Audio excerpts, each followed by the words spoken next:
안녕하세요. 지공TV입니다. 오늘은 제레드 다이아몬드의 유명한 잭 총균세에 대해 자세하게 알아볼까 합니다.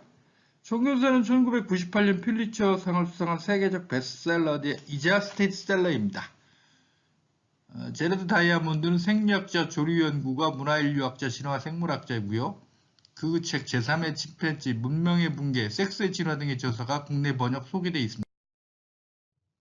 한데 총균세 읽기가 어렵습니다. 이 책이 유명하니까 읽기에 도전했다가 실패한 분이나 혹은 다 읽었다고 하더라도 내용을 다 파악하지 못하는 분이 의외로 많을 겁니다.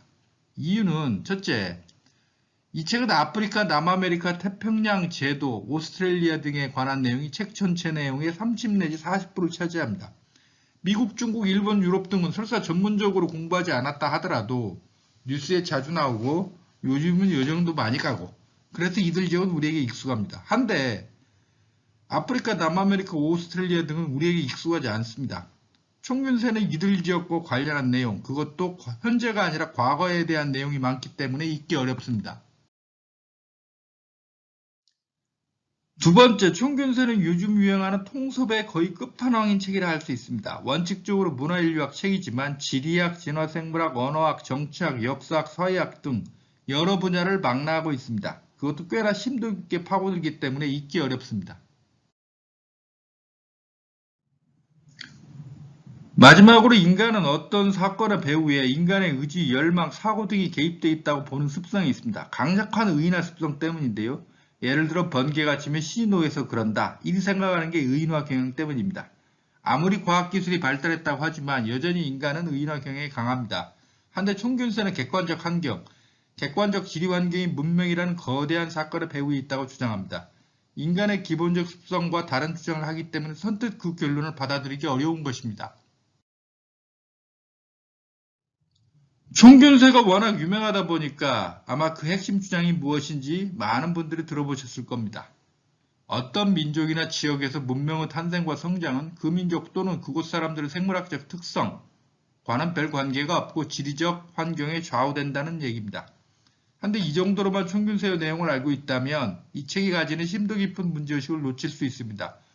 총균세는 과거에 대한 책이 아니라 현대에 관한 책, 정확하게 말하면 기원전 1만 년 농어부 발생이 현대를 좌우하고 있다는 것, 그리고 이 농어부 발생은 철저하게 지리 환경에 좌우됐다는 걸 알려주는 책입니다.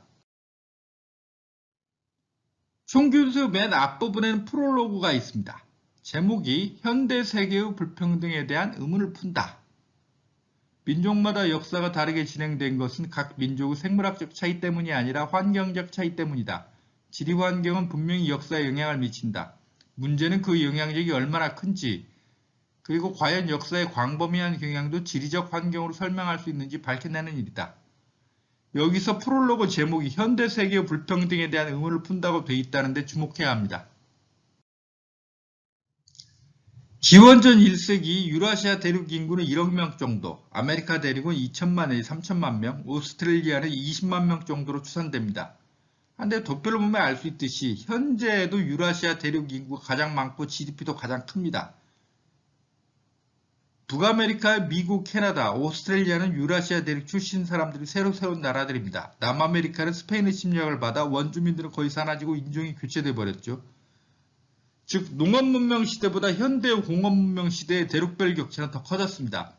기원전 1만 년 농업문명이 탄생했는데 유라시아 대륙이 농업문명에 가장 유리한 지리 환경을 갖추고 있었고 이때의 차이가 현재를 규정하고 있다는 것입니다.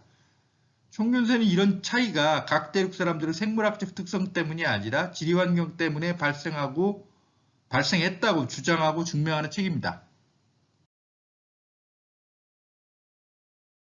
한데 총균세의 지리 환경 결정론은 다른 차원의 문제도 제기합니다.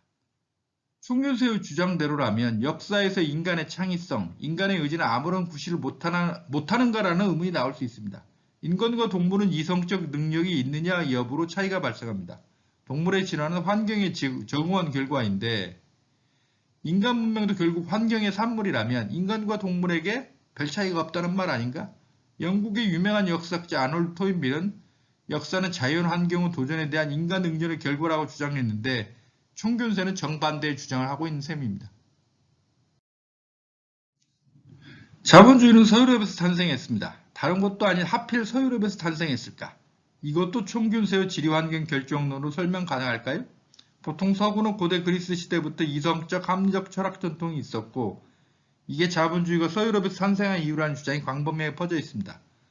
사회학의 원조 가운데 하나인 막스 베버는 그 책 프로테스탄트 윤리와 자본주의 정신에서 프로테스탄티즘, 특히 칼뱅교가 자본주의 탄생의 원동력이라고 주장한 바 있습니다.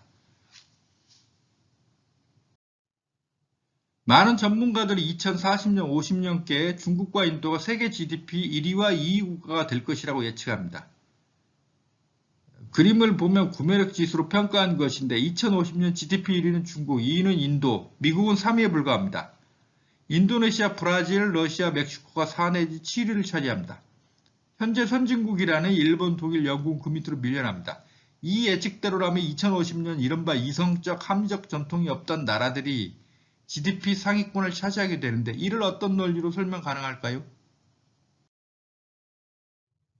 총균세는 철학의 근본 문제와도 연관이 있습니다. 철학은 많은 유파로 나눌 수 있지만 크게 유물론과 관념론으로 나뉩니다. 유물론은 존재가 의식을 규정한다. 관념론은 의식이 존재를 규정한다고 말합니다. 그렇다면 총균세의 지리결정론은 어느 쪽에 가까울까요?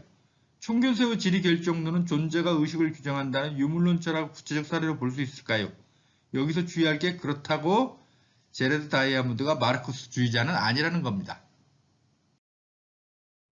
자, 이제 본격적으로 총균세의 내용을 알아보겠습니다. 먼저 꼭 기억해야 할 건 총균세는 농업문명, 농업사회의 산물이라는 겁니다.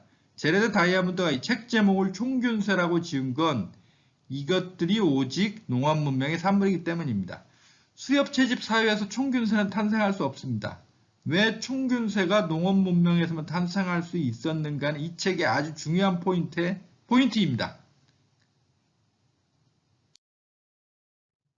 또 기억해야 할 건 총균세는 오직 유라시아 대륙 농업문명의 산물이라는 겁니다. 아메리카 대륙에도 마야, 잉카, 아즈텍과 같은 농업문명이 있었습니다.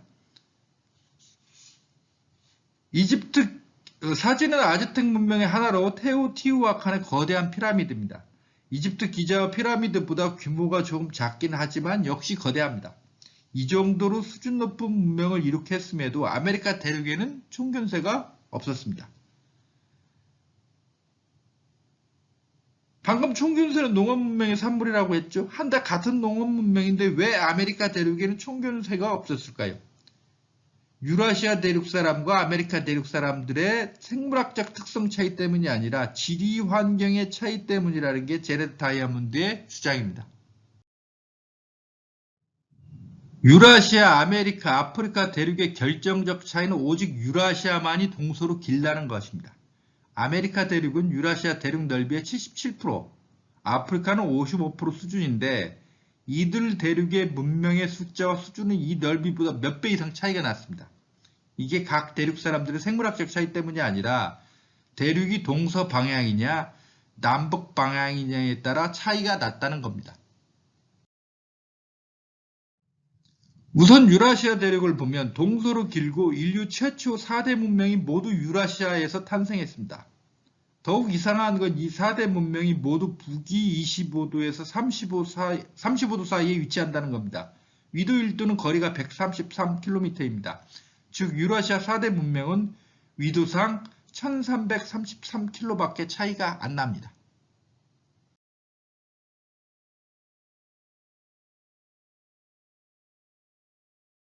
유라시아 대륙은 위도 차이가 크지 않아 자연환경과 기후 식생이 비슷합니다. 예를 들어 지중해 연안은 지중해성 기후인데 겨울이 우기입니다.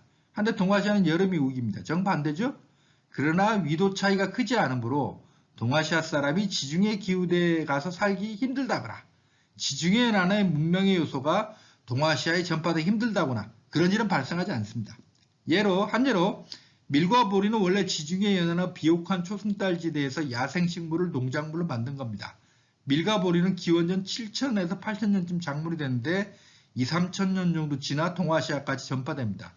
만약 두 지역의 위도 차이가 컸다면 밀과 보리는 동아시아에서 자랄 수 없거나 아니면 동아시아의 기후에 맞도록 개량하는데 시간이 아주 많이 걸렸을 것입니다. 이미 기원전 2세기부터 실크로드가 만들어져 유라시아 동쪽과 서쪽이 활발하게 교류했습니다. 고대 로마 제국 시대에 중국에는 한 나라가 존재했는데 중국산 비단을 로마 제국이 너무 많이 수입해 국부 유출이 심하다고 한탄하는 기록이 남아있을 정도입니다. 물론 중국 상인이 직접 로마까지 간 게 아니라 실크로드의 중간 상인을 통해 비단이 수출된 것입니다. 이에 비해 아메리카 대륙은 동서가 짧고 남북으로 깁니다. 여기에 농업 문명의 아즈텍은 오늘날 멕시코, 잉카는 오늘날 페루와 칠레 중북부 지역에 존재했습니다. 우선 잉카와 아즈텍 사이에는 파나마 지역이 있는데 폭이 64km에 불과한 데다 열대 우림 지역입니다. 물자와 사람이 이곳을 통과하기가 힘듭니다.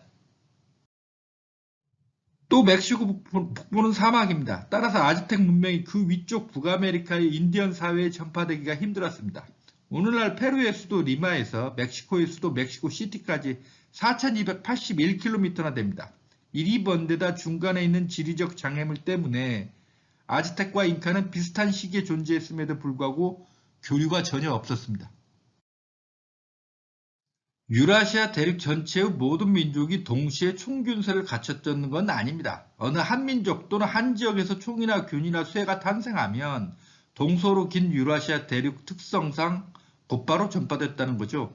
아메리카 대륙에는 설사 한 지역에서 문명 요소가 탄생해도 지리적 특성상 전파되기 어려웠습니다. 그 결과 총균세가 없었고 아메리카 대륙 토착 농업 문명은 재앙을 맞이합니다. 1492년 콜럼버스가 아메리카에 도착한 뒤 20-30년 만에 불과 수백 명의 스페인군에게 잉카와 아즈텍은 정복당하고 말합니다. 정복당한 정도가 아니라 아예 인종이 바뀌어버리죠. 그러면 이 책의 제목인 총균세 후 구체적 전파 과정은 다음 시간에 알아보도록 하겠습니다.